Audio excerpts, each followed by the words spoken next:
এবার ইসরায়েলকে মাটির সাথে মিশিয়ে দেওয়ার হুঁশিয়ারি দিল ইরান। ইরান সরকার জানিয়েছে খুব শীঘ্রই চরম মূল্য দিতে হবে দখলদার ইসরায়েলকে। অবশেষে তাহলে কি সত্যি সত্যি ইসরায়েলের মতো বর্বর দেশকে ধূলিসাৎ করে দিতে সক্ষম হবে ইরান?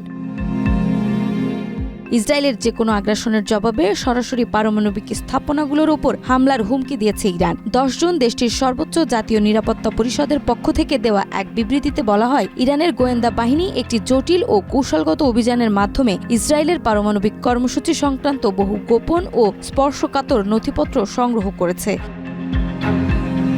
পরিষদের বিবৃতিতে আরও জানানো হয়, ইরানের সশস্ত্র বাহিনীর কাছে ইসরায়েলের সব গোপন পারমাণবিক স্থাপনার অবস্থান, অবকাঠামো ও প্রতিরক্ষা ব্যবস্থার বিস্তারিত তালিকা রয়েছে। যদি ইসরায়েল ইরানের বিরুদ্ধে সামান্যতম সামরিক পদক্ষেপ নেয়, তবে সেই তালিকাভুক্ত স্থাপনাগুলোতে তাৎক্ষণিক হামলা চালানো হবে।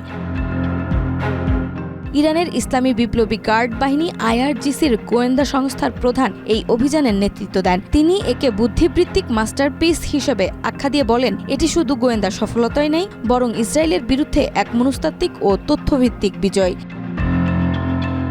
বিশ্লেষকরা বলছেন, ইরান ইসরায়েলের চলমান হুমকি পাল্টা হুমকি গোটা মধ্যপ্রাচ্যকে নতুন করে অস্থিতিশীল করে তুলতে পারে। এছাড়াও দুই দেশের মধ্যে একটি সামান্য উত্তেজনাও বৃহৎ সামরিক সংঘাতের রূপ নিতে পারে, যার পরিণতি শুধু মধ্যপ্রাচ্য নয়, বিশ্ব রাজনীতিতেও প্রভাব ফেলবে।